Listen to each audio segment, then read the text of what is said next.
السلام علیکم دوستو، کیا حال ہے؟ خیریت ہے؟ ٹھیک ٹھاک ہے؟ میں جناب ایک جگہ پہ کافی پی رہا ہوں اور یہ ساتھ پیسٹری ہے، یہ کھا رہا ہوں۔ اور ماحول آپ دیکھ رہے ہیں، یہ باہر کا بھی دیکھ لیں، بہت خوبصورت ماحول ہے۔ اور ساتھ میں 8ویں آسمان منزل پہ بیٹھا ہوں، تو بہت مزے کا موسم ہے۔ اور جو بجٹ پیش ہوا ہے پنجاب کا، اس میں جو ملازمین کے لیے 30% کا اضافہ واقعی ایک بہت بڑی خوشخبری ہے، اور اس سے پہلے یہ خوشخبری کبھی نہیں آئی۔ یہ ایسی خوشخبریاں جو ہے نا، وہ نون لیگ ہی دے سکتی ہے، قسم سے نون لیگ ہی دے سکتی ہے، یہ پکی بات ہے۔ اور پھر 5% جو ہے وہ ریٹائرڈ ملازمین کا جو اس کو فائدہ دیا گیا ہے، تو یہ بھی نون لیگ کر سکتی ہے۔ آج میں دیکھ رہا تھا، ایک کوئی ٹویٹ کر رہا تھا شاید حامد میر صاحب کا، کہ جب وہ ایئرپورٹ پہ آتے تھے تو ان کو 3200 روپیہ ٹیکس دینا پڑتا تھا، تو آج انہوں نے 60 روپیہ ٹیکس دیا ہے اور اسلام آباد ایئرپورٹ میں آ گئے ہیں وہ، ٹھیک ہے۔ تو وہ بھی شکریہ ادا کر رہے تھے شہباز شریف صاحب تک۔ تو ایسے ریلیف آپ کو ملتے رہیں گے اور آتے رہیں گے، ایسے ریلیف آتے رہیں گے آپ کے پاس، ٹھیک ہے جی۔ اب بات ہم یہ کرتے ہیں کہ بجٹ میں نے بتایا کہ جس طریقے سے یہ اتنا بڑا ریلیف ملا ہے ملازمین کو، اور ملازمین ہی زیادہ حقدار ہیں، ملازمین ہی حقدار ہیں۔ عمران خان کے زمانے میں 1% بھی ان کو نہیں ملا تھا۔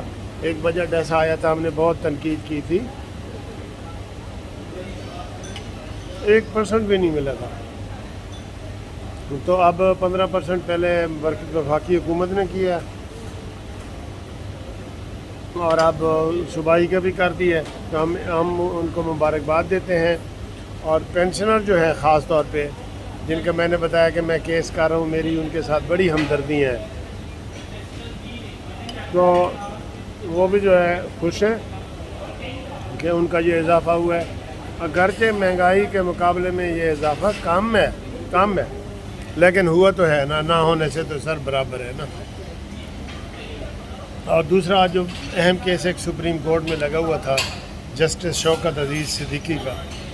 جسٹس شوکت عزیز صدیقی میرے کلاس فیلو ہیں، بہت بہترین آدمی ہے، نائس آدمی ہے، لیکن کاش عطا بندیال، اس سے پہلے جناب یہ گلزار، چیف جسٹس گلزار، اور اس سے پہلے ثاقب ناصور، انہوں نے اس کو انصاف نہیں لینے دیا، اور بالآخر پچھلا جو جون گزرا ہے، اس جون کو وہ ریٹائر ہو گئے، اور انہوں نے بہت کوشش کی کہ ریٹائرمنٹ سے پہلے ان کو سارے بینیفٹ مل جائیں، وہ کچھ عرصہ بحال ہو جائیں۔ اذان ہو رہی ہے، بعد میں کرتے ہیں۔ تو اس کو جناب انصاف نہیں مل سکا، اور ان کی ریٹائرمنٹ بھی ہو گئی، سارا کچھ ہو گیا۔ آپ دیکھیں اس کے ساتھ کیا سلوک کرتے ہیں، یہ سب ایک ہی ہیں، قسم خدا کی۔ یہ خاص طور پہ 3 کا نام لے رہا ہوں، ثاقب نثار، جسٹس گلزار، اور یہ جو عطا بندیال ہے، ایک ہی تھیلی کے چٹے پٹے ہیں، اور انہوں نے قسم کھائی ہوئی ہے کہ جناب ہم نے ایسا ہی کرنا ہے جیسے کر رہے ہیں۔ اب ہم دیکھتے ہیں کہ ان کی ڈیٹ گزر گئی ہے، بحالی کی بھی ڈیٹ گزر گئی ہے، اب ان کو کتنے بینیفٹ ملتے ہیں نہیں ملتے یہ ہے، اور ان کو ناکردہ گناہ کی سزا میں ان کو جو ہے نا وہ فارغ کیا گیا تھا، آپ کو پتہ ہی ہے۔ اور انہوں نے یہ سب سے بڑی گواہی یہ ساری عمر رہنی ہے، یہ تا حیات یہ گواہی رہنی ہے کہ ایک موجودہ سٹنگ جسٹس نے یہ کہا تھا کہ کس طرح اسٹیبلشمنٹ والے ہمارے پاس آتے ہیں، اور انہوں نے کہا ہے کہ جناب نواز شریف اور مریم نواز کو جیل سے باہر نہیں نکلنے دینا، اور کس طرح ہمیں وہ گائیڈ کرتے ہیں، کس طرح بینچ بنواتے ہیں۔ یہ ساری ان کی تقریر موجود ہے جو انہوں نے بار ایسوسیشن میں کی تھی، اور تب انہوں نے کہا تھا جی کہ نوکری کی تو مجھے پرواہ ہی نہیں ہے کہ میں آ گیا ہوں، مجھے تو زندگی کی بھی پرواہ نہیں ہے، نوکری کی تو بات ہی نہ کریں، زندگی کی بھی پرواہ نہیں ہے۔ ایسا دلیر آدمی ہے، ایسا دلیر آدمی ہے۔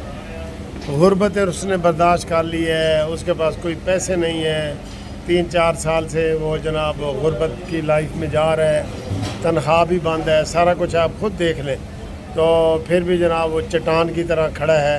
ہم شوکت عزیز صدیقی صاحب کو سلام پیش کرتے ہیں، اور یہ انشاءاللہ تعالیٰ ایسے ہی ہمارے ہیرو ہوتے ہیں جو تاریخ میں زندہ ہیں۔ یہ عمران جیسے زیرو نہیں ہے جو مکاری کر کے، مناپلی کر کے اور غنڈہ گردی کر کے اور دھاندلی کر کے ساری چیزیں مینوپولیٹ کرتے ہیں۔ یہ ایسے نہیں ہے۔ یہ شوکت عزیز صدیقی ماشاءاللہ اپنی نوعیت کا واحد آدمی ہے جو ڈٹ کے کھڑا رہا ہے اور کھڑا ہے، کھڑا رہا ہے اور کھڑا ہے۔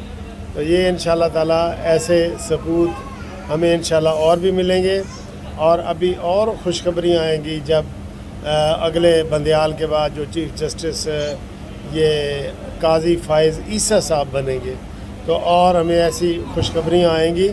تو انشاءاللہ تعالیٰ وہ کوئی مجھے پوچھ رہا تھا کون بنے گا، تو میں ان کو یہ بتا دوں کہ قاضی فائز عیسیٰ جو ہے وہ اگلے چیف جسٹس بنیں گے، اور اس کے بعد ان کا بھی تقریباً سال کا ٹینیور ہوگا، اور وہ سال بڑا اہم ہے، الیکشن کا بھی سال ہے، اور اس سال میں بڑے یہ گندے فیصلے جو ہے نا ختم ہوں گے جو انہوں نے کیے ہیں، سب کو پتہ ہے نا جو انہوں نے کیے ہیں۔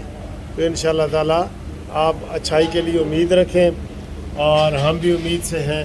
تو امید ہے کہ جناب آپ ہم کو ہماری یہ ویڈیو پسند آئی ہے۔ Thank you very much. خدا حافظ۔